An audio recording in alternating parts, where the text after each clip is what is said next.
in differentiated integration as a first scheme of cooperation, I and my co-author, Sandra Kröger, we look at this particular new development within the EU, whereby you can have some states opting out of particular European agreements. And we ask, are those opt-outs justified from a democratic point of view and from a social justice point of view? Now, although this is to do with the EU, it's actually something which you find in a lot of international agreements. So, for example, with the climate change agreement, you have poorer states saying, we can't immediately adopt the same level of carbon mitigation as richer states. And moreover, we shouldn't have to, because most of the greenhouse gases have been created by those developing states, and they did it in part by ripping us off when they colonized us, and so forth. And you get similar discussions in free trade agreements in the WTO. So you might say, prima facie, there is a case for the poorer states to be able to opt out. But sometimes in the EU, for example, they don't just opt out, they get excluded by the richer states. So Schengen, for example, they didn't immediately allow Romania to join the free movement zone because they were worried that they take advantage of certain things, of job opportunities and flood the labor market of richer states. And likewise, you get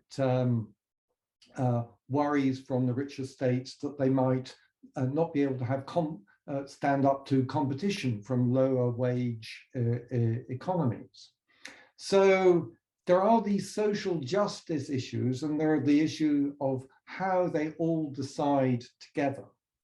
And then there's a further dimension, the last dimension I'm going to mention, which is, this is about states and fairness towards states. But with a lot of international agreements, particularly on global policy areas, you might want to sort of say, well, we want fairness between individuals across the world, or in the case of the EU, between different EU citizens.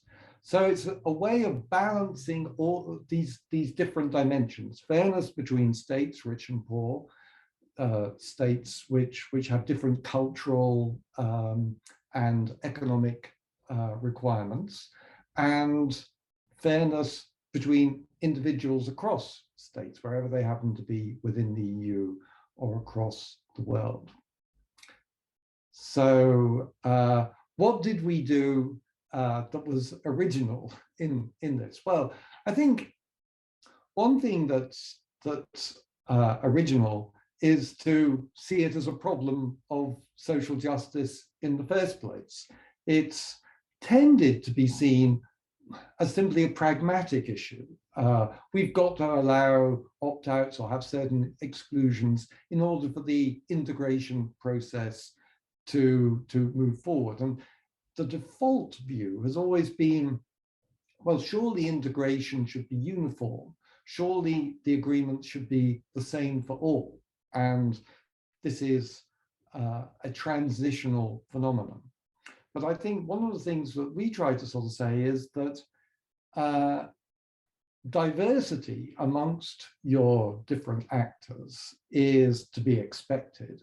And to some degree, of course, that's a transitional, though it's a long-term transitional issue, that you have richer and poorer countries, for example.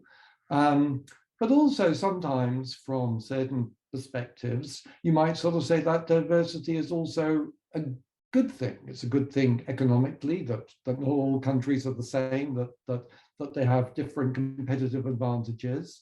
It can also be a good thing politically and ideologically, that you have different, what John Stuart Mill called experiments in living. So you shouldn't want to necessarily get rid of that diversity. It can be something which is also productive and allows for innovation. So, so in the study, we argue, using John Rawls's account of justice as fairness, that you can actually allow for a degree of differentiation between states, so long as the agreements remain Pareto optimal for all. That is, that they're better off making them than they would have been if they hadn't made them, and that's the case for all of them. And that more or less is the rough conclusion made, but it's made up in a rather complex way.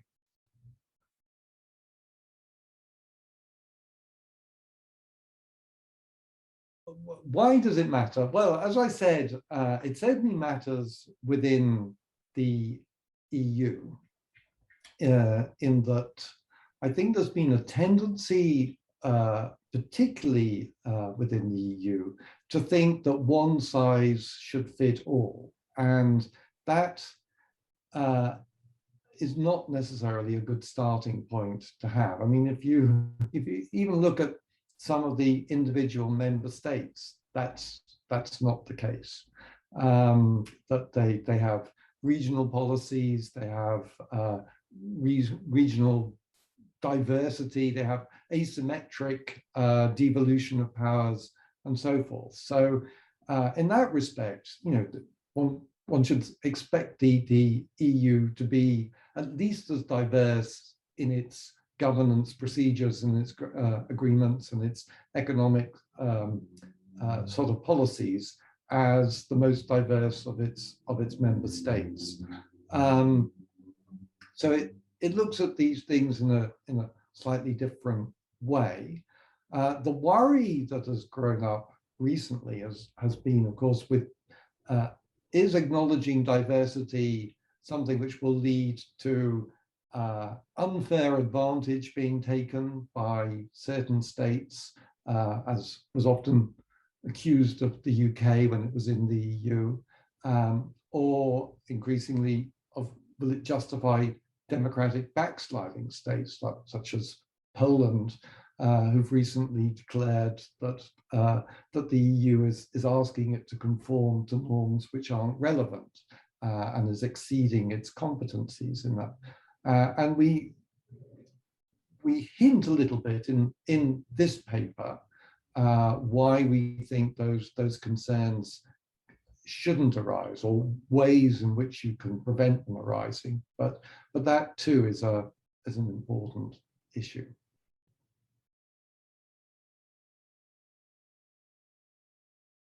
This paper, in a way, was the framing theory paper of a book project which Sandra and I and a postdoc researcher, Marta Lorimer, at the LSE, were putting together, looking at this issue of differentiated integration and fairness. And the second part of the project that Sandra and Marta were particularly involved in was interviewing domestic political actors in a number of states to see what they thought about fairness, and did they agree with our conclusions, and what worried them. And the rather interesting conclusion we found from this work was that the chief concern was of poorer states, that they might get excluded. But they felt that they sometimes needed differentiation, but then they felt, will we get left behind? Richer states on the whole tended to be rather relaxed about it.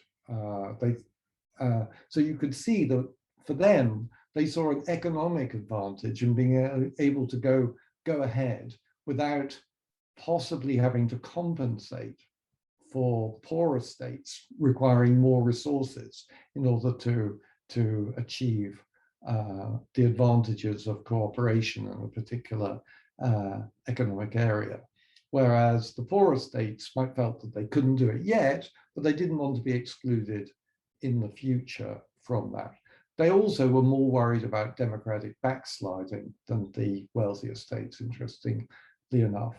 Anyway, it's all been put together and in a book which will be coming out as a what's called a policy short from Bristol University Press. They do these books of 50,000 words or less.